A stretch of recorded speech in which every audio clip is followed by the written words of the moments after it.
Hey everyone and welcome back to the channel. And काफ़ी time से मैंने video नहीं किया था। आज हम लोग करेंगे नर्व एंड मसल फिजियोलॉजी।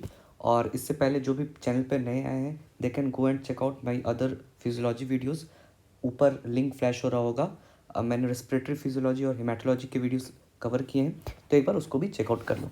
तो आज हम लोग पहले लेक्चर में नर्व एंड मसल फिजियोलॉजी के बेसिक्स को डिस्कस करेंगे, जिसमें कि हम लोग मसल के स्ट्रक्चर, फंक्शन और नर्व के स्ट्रक्चर और उसके फंक्शन को डिस्कस करेंगे। हम लोग सबसे पहले शुरू करेंगे मसल के स्ट्रक्चर और मसल के फंक्शन के साथ। ये बहुत ही बेसिक्स है जो कि हम लोगों ने पहले भी फर्स्ट ईयर से पहले हम लोग 11th-12th में एक बार देख चुके होंगे। उसी को रिवाइज कर लेते हैं। तो सबसे पहले यहाँ पर एक मसल है। तो मसल का हम लोग क्रॉस सेक्शन जब देख रहे हैं तो इसमें हम लोग को दिखेंगे मसल के बंडल्स, मसल फाइबर्स के बंडल, जिसको हम लोग कहते हैं fascicles. These are called the fascicles. ये जो देख रहे हो bundles of muscle fibre, these are called the fascicles. और इस फेसिकल्स के अराउंड जो तुम्हें कनेक्टिव टिश्यू दिख रहा है that is called perimysium. This is called as perimysium, ठीक है, जो कि dense fibrous irregular connective tissue से बना है। ये हुआ तुम्हारा फेसिकल और इसके अराउंड हुआ तुम्हारा पेरीमाइसियम, ठीक है।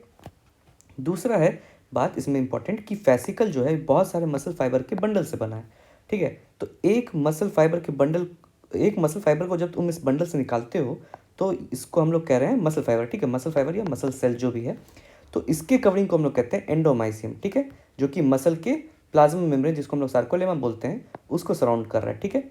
उसको कहते हैं एंडोमाइसियम। और पूरा एज अ होल जब फेसिकल को सराउंड करता है that is called as the perimysium, ठीक है। फिर इस तुम्हारे पर्टिकुलर मसल फाइबर के अंदर होता है मायोफिब्रिल्स। क्या होता है? मायोफिब्रिल्स होता है, ठीक है। अब हम लोग जानेंगे मसल के फंक्शंस को। तो मसल के फंक्शंस और उसके कैरेक्टरिस्टिक्स क्या हैं? तो सबसे पहला कैरेक्टरिस्टिक मसल का ये है that muscles are excitable just like neurons. दूसरा दे कॉन्ट्रैक्ट, ठीक है, उनकी लेंथ कम होती, कॉन्ट्रैक्ट करते जब एक्शन पोटेंशियल उनमें जाता है, तो वो भी आगे डिस्कस करेंगे। इलास्टिक मतलब वो अपने स्ट्रक्चर में होने वाले चेंजेस को रेजिस्ट करते हैं, ठीक है, इलास्टिक है। चौथा पॉइंट कि ये स्ट्रेच होते हैं, ठीक है, जब इसको खींचने पर मसल्स स्ट्रेच करते हैं। तो टोटल 4 कैरेक्टर्स हैं मसल के: एक्साइटेबिलिटी, कॉन्ट्रैक्टिबिलिटी, इलास्टिसिटी और स्ट्रेचेबिलिटी। ये टोटल 4 कैरेक्टरिस्टिक्स हैं। और फंक्शंस क्या है? सबसे बेसिक फंक्शन क्या है? मूवमेंट प्रोड्यूस करना। जब हम लोग चल रहे हैं या कोई भी बॉडी मूवमेंट कर रहे हैं तो वहाँ पर तुम्हारा मसल का फंक्शन आता है। दूसरा, पोस्चर मेंटेन करना। जब हम लोग बैठे हुए हैं और अपने नेक को इरेक्ट रखे हैं तो वहाँ पर भी तुम्हारा एंटी ग्रेविटी मसल्स काम करता है, जो तुम्हारे नेक को सीधा रखता है। एंटी ग्रेविटी मसल्स होता है, तो वह पोस्चर मेंटेन करता है, मूवमेंट प्रोड्यूस करता है, फिर जॉइंट्स को स्टेबलाइज करने में हेल्प करता है, और लास्टली हीट प्रोड्यूस करता है, ठीक है। मसल कॉन्ट्रैक्शन से हीट जनरेट होता है।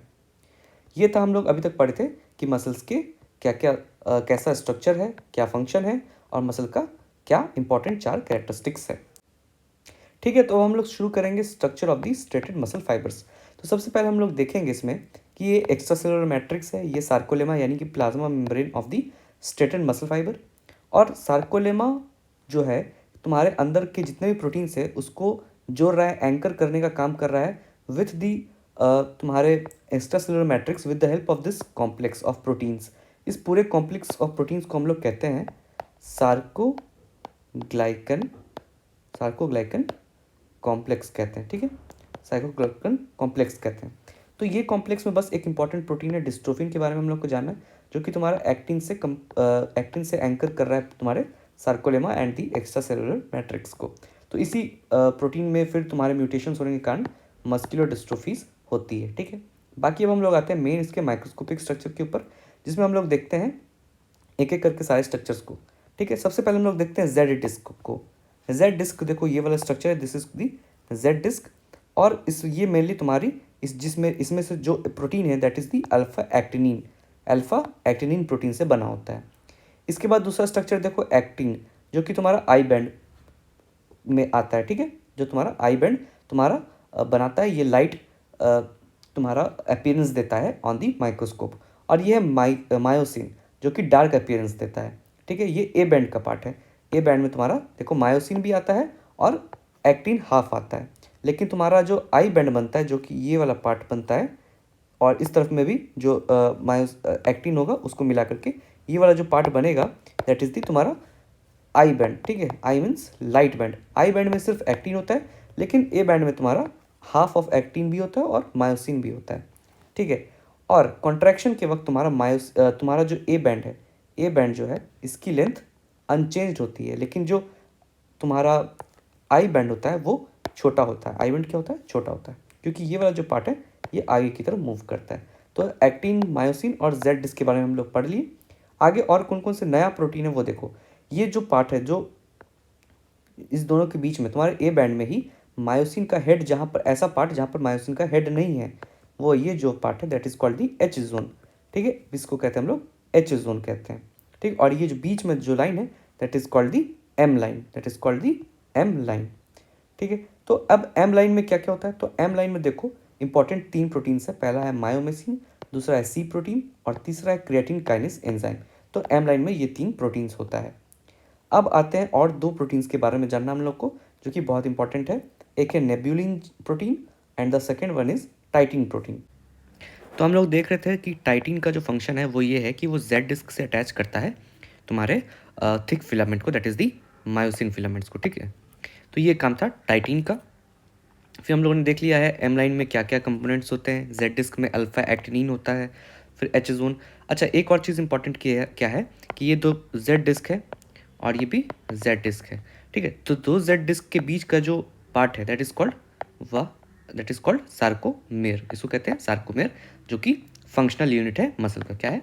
फंक्शनल यूनिट ऑफ मसल होता है। ये तो पढ़ा हुआ 11th में भी, ये सार्कोमेर कहते हैं। ठीक है, functional unit of the muscle, दो जेड डिस्क के बीच का जो पार्ट है that is called the sarcomere.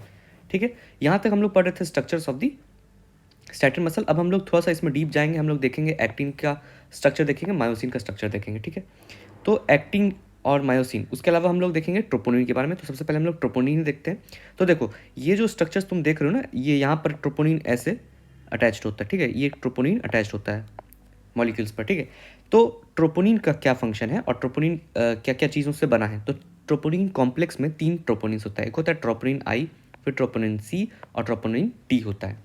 आई का मतलब है इनिबिशन, तो ट्रोपोनिन आई इनिबिट करता है मायोसिन और एक्टिन के अटैचमेंट को। ठीक है, एट रेस्ट जब कोई मूवमेंट नहीं हो रहा है तब ये इनिबिटरी प्रोटीन क्या करता है? मायोसिन और एक्टिन को इनिबिट करता है एक दूसरे से बाइंड करने से। ठीक है, ये ट्रोपोनिन आई का फंक्शन है। फिर आता है ट्रोपोनिन सी का फंक्शन। ट्रोपोनिन सी में कैल्शियम बाइंडिंग साइट होता है। तो क्या होता है, जब कैल्शियम, आगे हम लोग पढ़ेंगे, जब कॉन्ट्रैक्शन होता है तो कैल्शियम जाकर के इससे बाइंड होता है और फिर इसमें कॉन्फॉर्मेशनल चेंज होता है, जिसके कारण क्या होता है, इसका जो इनिबिटरी प्रोटीन है वो हट जाता है अपने साइड से और अटैचमेंट होता है एक्टिन मायोसिन का। फिर तुम्हारा स्लाइडिंग होती है, मूवमेंट होता है। ठीक है, ठीक है, तो ट्रोपोनिन टी का फंक्शन ये है कि ये ट्रोपोमाइसिन से जाकर के बाइंड करता है और ट्रोपोमाइसिन ट्रोपोनिन कॉम्प्लेक्स बनाता है। तो ये था ट्रोपोनिन कॉम्प्लेक्स के बारे में। अब हम लोग आगे देखेंगे एक्टिन के बारे में। तो एक्टिन जो है एक्चुअली एक मोनोमर है जी एक्टिन। ठीक है, ग्लोब्यूलर स्ट्रक्चर है जिसमें फर्दर पॉलीमराइजेशन होता है और ये बनता है फिलामेंटस एक्टिन। ठीक है, तो ये फिलामेंटस एक्टिन बन गया ऐसे पॉलीमराइजेशन होकर के। और इस पॉलीमर जो बना, ये पॉलीमर जो तुम देख रहे हो एफ एक्टिन जो बना फिलामेंटस, इसके अराउंड तुम्हारा जो ट्रोपोमाइसिन है वो एक स्पाइरल की तरह तुम्हारा अटैच्ड होता है और इसका 2 चेन होता है। ठीक है, ट्रोपोमाइसिन का 2 चेन्स होता है, 2 चेन्स होता है ट्रोपोमाइसिन का। यहाँ एक ही दिख रहा है बट ऐसे होता 2 है। ठीक है, 2 चेन्स होता है ट्रोपोमाइसिन का। ठीक है, अब इसके बाद हम लोग आते हैं कि तुम्हारा मायोसिन के बारे में। ठीक है, मायोसिन के बारे में हम लोग पढ़ेंगे। तो मायोसिन में देखो क्या है कि मायोसिन में 2 पार्ट है। एक होता है मायोसिन का हेवी चेन और एक होता है मायोसिन का लाइट चेन। तो ये जो पूरा देख रहे हो ना, ये पूरा स्ट्रक्चर तुम्हारा मायोसिन का हेवी चेन है और इसके नेक पर इसका 2 लाइट चेन स्ट्रक्चर्स होता है, लाइट चेन होता है। ठीक है, एक होता है रेगुलेटरी लाइट चेन और एक होता है एसेंशियल लाइट चेन। ठीक है, तो ये पूरा तुम जो देख रहे हो टेल, नेक और पूरा हेड, ये पूरा पार्ट हेवी चेन से बना है और इसके नेक पे बस 2 तुम्हारा रेगुलेटरी चेन और एक एसेंशियल लाइट चेन होता है यहाँ पर। ठीक है, ठीक है, तो इसका एक टेल पार्ट, नेक पार्ट और फिर आता है तुम्हारा हेड पार्ट आता है। ठीक है, हेड पार्ट आता है। हेड में देखो 2 साइड्स होता है, एक होता है side for the binding of तुम्हारा एक्टिन और तो तुम्हारा ये हुआ। तो हेड में होता है 2 पार्ट, एक होता है जिसमें एक्टिन बाइंड करेगा और एक होता है एटीपेज। ये हेड जो होता है इसमें एटीपेज एंजाइम का काम करता है ये, और ये एटीपी को हाइड्रोलाइज करता है। ठीक है, तो 2 चीज़ देख लो, एक हो गया एक्टिन को बाइंड करने वाला साइट और एक हो गया एटीपेज एंजाइम। तो ये था तुम्हारा मायोसिन के बारे में। ठीक है, अब इसका एक थोड़ा सा क्या कहते हैं क्लिनिकल तुम पॉइंट देख सकते हो। क्लिनिकल पॉइंट ये है मस्कुलर डिस्ट्रोफी का, जो अभी हम लोग जीन पढ़ रहे थे, डिस्ट्रोफिन प्रोटीन पढ़ रहे थे। इससे रिलेटेड है कि इसमें म्यूटेशन हो जाए तो तुम्हारा दो बहुत important x linked recessive disease होता है। पहला है ड्यूचेन्स मस्कुलर डिस्ट्रोफी, दूसरा है बेकर्स मस्कुलर डिस्ट्रोफी। ठीक है, तो दोनों के बीच में थोड़ा सा डिफरेंस है बस। ड्यूचेन्स में जो होता है पहला तो ये बहुत ज़्यादा सीवियर होता है, बेकर्स थोड़ा लेस सीवियर होता है। ड्यूचेन्स का एज ऑफ प्रेजेंटेशन जो है वो 5 to 6 ईयर्स है, बेकर्स का age of presentation 10 to 20 years है। ड्यूचेन्स में कोई भी डिस्ट्रोफिन प्रोटीन बनता ही नहीं है, लेकिन बेकर्स में बनता है और वो तुम्हारा कम अमाउंट में या डिफेक्टिव बनता है। ठीक है, तो ये हुआ बेकर्स के बारे में और ये हुआ ड्यूचेन्स मस्कुलर डिस्ट्रोफी के बारे में। ये था हम लोग पूरा पढ़ लिए अभी स्टेटन मसल के पूरे स्ट्रक्चर्स के बारे में। अब हम लोग पढ़ेंगे तुम्हारा न्यूरॉन का स्ट्रक्चर और थोड़ा सा क्लासिफिकेशन देखेंगे। बेसिकली जो न्यूरॉन का पूरा क्लासिफिकेशन है वो हम लोग देखेंगे न्यूरोलॉजी नर्वस सिस्टम वाले चैप्टर यूनिट में। तो अभी हम लोग बस बेसिक्स देखेंगे हम लोग क्लासिफिकेशन का, और ज़्यादा ज़रूरी है फिलहाल हम लोग इसका स्ट्रक्चर को देखेंगे जो ज़्यादा इंपॉर्टेंट है। ठीक है, तो स्ट्रक्चर में देखो क्या है, ये तो बहुत पहले से भी हम लोग पढ़ते आए कि एक न्यूरॉन में डेंड्राइट्स होता है, सेल बॉडी होता है, एक्सॉन होता है, एक्सॉन बल्ब होता है। ठीक है, ऊपर से नीचे आते हैं तो ये स्ट्रक्चर्स तुम्हें मिलता है। तो अब हम लोग सारे स्ट्रक्चर्स के बारे में थोड़ा थोड़ा पढ़ेंगे। तो डेंड्राइट्स है, सबसे पहले डेंड्राइट्स का काम क्या है। डेंड्राइट्स तुम्हारा सेल बॉडी से निकल रहा है, ठीक है, सेल बॉडी से निकल रहा है और इसका काम होता है सिनैप्स फॉर्मेशन। क्या होता है? Synapse formation. अब आते हैं हम लोग सेल बॉडी के बारे में। तो सेल बॉडी जिसको हम लोग साइटोन भी कहते हैं, इसमें काम है तुम्हारा मेनली प्रोटीन सिंथेसिस का। ठीक है, प्रोटीन सिंथेसिस का, न्यूरोट्रांसमीटर बनाना, मेम्ब्रेन प्रोटीन बनाना या एंजाइम्स बनाना, जो भी तुम्हारे चैनल्स तुम देख रहे हो वो भी फॉर्मेशन सब यहीं से होता है। इसके बाद इसके अलावा एक और इसका तुम्हारा इसके अलावा एक और इसका फंक्शन है, that is the graded potential का फॉर्मेशन भी सेल बॉडी में होता है। फिर आता है एक्सॉन हिलॉक।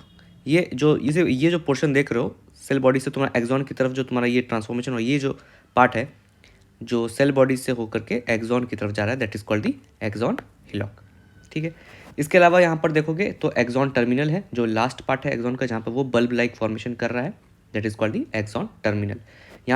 और यहाँ पे बहुत सारे वेसाइकल्स तुम लोग को दिख रहे होंगे जिसको हम लोग आगे डिस्कस करेंगे जब न्यूरॉन में हम लोग नर्व एक्शन पोटेंशियल ट्रांसमिशन पढ़ेंगे। ठीक है, और यहाँ पर दो इंपॉर्टेंट चीज़ देखो, ये एक ऑरेंज कलर का प्रोटीन है और एक पिंक कलर का प्रोटीन है। कौन कौन सा है?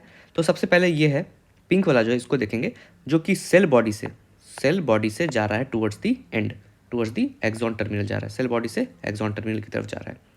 This is called kinesin. इसको क्या कहते हैं? काइनेसिन कहते हैं। ठीक है, काइनेसिन जो है ये तुम्हारा सेल बॉडी से एक्सॉन की तरफ जाता है, यानी कि एंटेरोग्रेड ट्रांसपोर्ट, एंटीरोग्रेड इस तरफ जाता है, एंटेरोग्रेड ट्रांसपोर्ट करता है।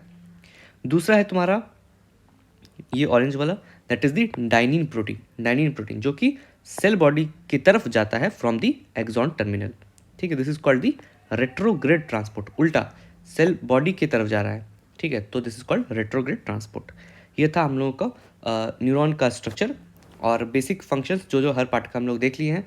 और अब आते हैं हम लोग न्यूरॉन्स के एकदम बेसिक वाले स्ट्रक्चरल क्लासिफिकेशन पर, जो हम लोग को लगता जो हम लोग पहले भी पढ़ चुके हैं, 11th में हम लोग ने पढ़ा है कि ऑन द बेसिस ऑफ तुम्हारा स्ट्रक्चर हम लोग 3 तरह से क्लासीफाई करते हैं। पहला है मल्टीपोलर, फिर बाइपोलर और एक है सूडो यूनिपोलर। मल्टीपोलर का मतलब है इसमें बहुत सारे डेंड्राइट्स हैं और एक सिंगल एक्सॉन है। ठीक है, एक्सॉन हमेशा सिंगल ही है होता है, तो एक एक्सॉन और मल्टीपल डेंड्राइट्स है। This is called multipolar neurons, जो कि मोटर कॉर्टेक्स और सेरेबेलम में देखने मिलता है। फिर इसके बाद आता है bipolar neurons, that is the एक एक्सॉन एक डेंड्राइट, एक एक्सॉन एक डेंड्राइट। ठीक है, तो this is the bipolar neurons जो कि रेटिना के लेयर में होता है। ठीक है, तो ये हो गया बाइपोलर न्यूरॉन्स, ये हो गया मल्टीपोलर। अब आते हैं हम लोग सूडो यूनिपोलर न्यूरॉन्स पे। तो सूडो यूनिपोलर न्यूरॉन्स पे क्या होता है कि तुम्हारा सेल बॉडी से एक ब्रांच एक्सटेंड करता है और फिर वो डिवाइड कर जाता है दो पार्ट में, एक होता है तुम्हारा एक्सॉन और एक होता है डेंड्राइट। तो इसको कहते हैं हम लोग सूडो यूनिपोलर, यानी कि एक्सटेंशन आया है तुम्हारा सेल बॉडी से, वो आकर के दो पार्ट में डिवाइड कर गया। ठीक है, दो पार्ट में डिवाइड कर, that is called the pseudo unipolar neurons, जो कि डॉर्सल रूट गैंग्लियन में पाया जाता है। ठीक है, अब हम लोग आते हैं ग्लायल सेल्स पे। ठीक है, तो इस वीडियो में हम लोग बस ग्लायल सेल्स तक ही कवर करेंगे, उसके बाद अगले वीडियो में हम लोग देखेंगे न्यूरॉन डीजनरेशन। ठीक है, तो अब हम लोग पढ़ते हैं ग्लायल सेल्स के बारे में। तो ग्लायल सेल्स क्या है? ग्लायल सेल्स बेसिकली तुम्हारे नर्वस सिस्टम का जो सपोर्टिव सेल्स होता है उसको कहते हैं ग्लायल सेल्स। तो नर्वस सिस्टम में क्या क्या सेल्स होते हैं? न्यूरॉन्स होते हैं प्लस ग्लायल सेल्स होते हैं। ठीक है, तो ग्लायल सेल्स को डिवाइड किया गया दो तरह से, एक होता है मैक्रोग्लिया और एक होता है माइक्रोग्लिया। ठीक है, फिर मैक्रोग्लिया में फर्दर 3 सेल्स होते हैं, एक होता है ओलिगोडेंड्रोसाइट्स, फिर होता है स्वान सेल्स और फिर होता है एस्ट्रोसाइट्स, और लास्ट में तुम्हारी माइक्रोग्लिया तो अलग है ही। ठीक है, तो सबसे पहले अब हम लोग देखेंगे माइक्रोग्लिया को, पहले देखते हैं। तो माइक्रोग्लियल सेल्स जो होता है बेसिकली नर्वस सिस्टम का मैक्रोफेज है, मोनोसाइट डेरिवेटिव है, मैक्रोफेज है। और माइक्रोग्लियल सेल्स जो होते हैं इनका काम है फेगोसाइटोसिस, उसके अलावा फ्री रेडिकल्स और साइटोकाइंस का रिलीज। हम लोग अब आते हैं माइक्रोग्लियल्स के बाद मैक्रोग्लियल सेल्स पर। तो सबसे पहले हम लोग पढ़ते हैं एस्ट्रोसाइट्स के बारे में, जो कि सेंट्रल नर्वस सिस्टम में होता है। ये क्या करता है, इसका काम देखो, टोटल 4 फंक्शन है।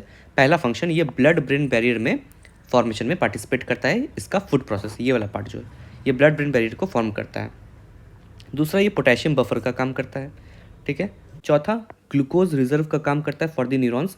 ठीक है, ग्लूकोज का रिजर्व की तरह काम करता है। लास्ट फंक्शन इसका ये है कि ये जो है गाबा के सिंथेसिस में हेल्प करता है by taking up glutamate and converting into glutamine. यानी कि करता क्या है कि गाबा क्या है, एक इनिबिटरी न्यूरोट्रांसमीटर है। ठीक है, इनिबिटरी न्यूरोट्रांसमीटर है, और गाबा को बनाने के लिए क्या होना चाहिए, ग्लूटामेट से ग्लूटामिन बनना ज़रूरी है। तो यही काम करता है तुम्हारा एस्ट्रोसाइट्स, ये ग्लूटामेट को लेता है, ग्लूटामेट को लिया और कन्वर्ट करता है ग्लूटामिन में। ठीक है, ग्लूटामिन में कन्वर्ट करने का काम करता है, जो कि फिर ग्लूटामिन जो है गाबा में कन्वर्ट होता है। तो ये काम था तुम्हारा एस्ट्रोसाइट्स का।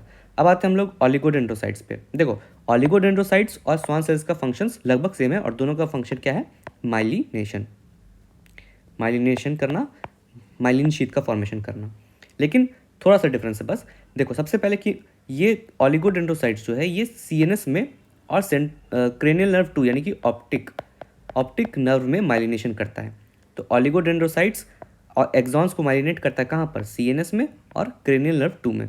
ठीक, लेकिन श्वान सेल्स इसके अपोजिट, देखो, ये पेरिफेरल नर्वस सिस्टम और स्पाइनल नर्व्स में करता है, प्लस क्रेनियल नर्व 3 से लेकर के 12 तक, एक्सेप्ट 2 तो तुम्हारा ऑलिगोडेंड्रोसाइट्स करता है। तो क्रेनियल नर्व 3 से लेकर 12 तक का काम श्वान सेल्स का है, पेरिफेरल नर्व सिस्टम में भी श्वान सेल्स करता है, और स्पाइनल नर्व्स में भी श्वान सेल्स का काम होता है माइलिनेशन करने का। ठीक है, पहला डिफरेंस। दूसरा डिफरेंस कि ऑलिगोडेंड्रोसाइट्स जो होता है वो एक सेल, ऑलिगोडेंड्रोसाइट का एक सेल जो है वो 30 to 60 एक्सॉन्स को माइलिनेट कर सकता है, लेकिन श्वान सेल्स में जो होता है वो एक बार में एक ही एक्सॉन को कर सकता है माइलिनेट। देख सकते हो कि एक एक्सॉन है, एक ऑलिगोडेंड्रोसाइट है, वो मल्टीपल एक्सॉन्स को माइलिनेट कर रहा है। इसके अलावा ऑलिगोडेंड्रोसाइट्स जो होता है ये रिपेयर नहीं हो सकता, अगर एक बार डैमेज हो जाए तो। ये एक बार डैमेज हो गया तो इसको ठीक नहीं किया जा सकता, रिपेयर नहीं किया जा सकता। लेकिन श्वान सेल्स जो होता है वो रिपेयर हो सकता है। अब जैसे एक दोनों के बारे में क्लिनिकल है कि डीमाइलिनेटिंग डिसऑर्डर अगर हो जाए ऑलिगोडेंड्रोसाइट्स का तो that is called the multiple sclerosis, और अगर डीमाइलिनेशन डिसऑर्डर हो स्वान सेल्स का that is called the Guillain Barre syndrome. क्या कहते हैं, गिलेन-बैरी सिंड्रोम। तो ये एक इंपॉर्टेंट डिफरेंस है दोनों ही सेल्स के बीच में, क्योंकि दोनों का फंक्शन सेम है, दैट इज दी माइलिनेशन। इसीलिए डिफरेंस ज़रूरी है, इंपॉर्टेंट है इसका। ठीक है, तो आज हम लोग बस इतना ही डिस्कस करेंगे, जो कि है कि तुम्हारे structure and function of the neurons and the skeletal muscles. ठीक है, तो आज हम लोग पढ़े मसल का स्ट्रक्चर एंड फंक्शन, उसके बाद उसका माइक्रोस्कोपिक स्ट्रक्चर पढ़े हम लोग मसल फाइबर का, और इसके बाद हम लोग देखे न्यूरॉन का स्ट्रक्चर और क्लासिफिकेशन, और साथ ही साथ ग्लायल सेल्स। ठीक है, तो अगले वीडियो में हम लोग डिस्कस करेंगे न्यूरॉन के डिजनरेशन और रीजनरेशन को। ठीक है, so please like the video and subscribe to my channel, और फिजियोलॉजी की और भी वीडियोज़ अपकमिंग बहुत सारी आने वाली है, so please subscribe for that and do share with your friends, ताकि उनको भी इससे बेनिफिट हो। Till then, have a good day, thank you.